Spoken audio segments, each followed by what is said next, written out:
But whatever, right? Trauma kind of creates a lot of ghetto, ratchet, crazy behavior that we just as a black community are kind of tired of. I think a lot of black people are tired of tell me if y'all agree with this. I mean, I'm not trying to be rude, but I know a lot of black people who are like, I'm tired of us being labeled as loud and obnoxious and violent and kids getting shot in the street, can't go to some neighborhoods and feel safe anymore. Can't, kids don't want to learn. Teachers are scared to death to educate some of the kids and because of what's happening in the home, right? So society creates that, right? You have the BET Hip Hop Awards or whatever and things like that, these venues that validate and incentivize ridiculous behavior.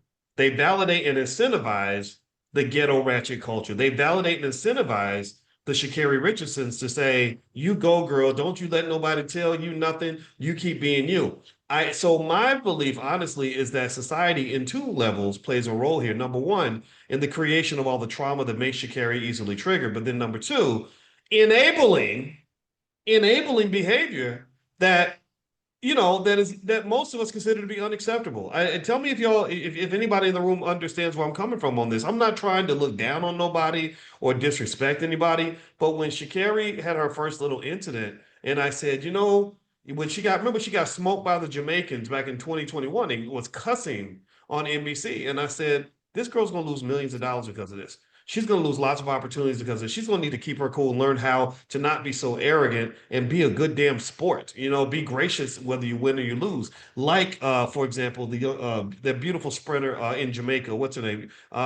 Shelly Ann Fraser Price. Right, you would never see Shelly Ann Fraser Price do that. You would never see Allison Felix do that. You would never see Gabby Thomas do that. Right. So my point is to say that, do you think that maybe Nike putting that ad up and literally saying, I don't believe that they did it by accident. I think that they thought about it and said, oh wow, we're gonna strike while the iron's hot. Everybody's talking about her. Maybe she'll get a reality show. People will pay her millions of dollars to act ghetto and crazy because that's what reality shows are built on. They build whole industries on ghetto, ratchet, crazy behavior. So I almost feel when you talk about society, I'd like for you to comment on this. So I'll be quiet. I feel like as a society that they encourage and incentivize young black people to destroy their lives in public because it makes for good TV.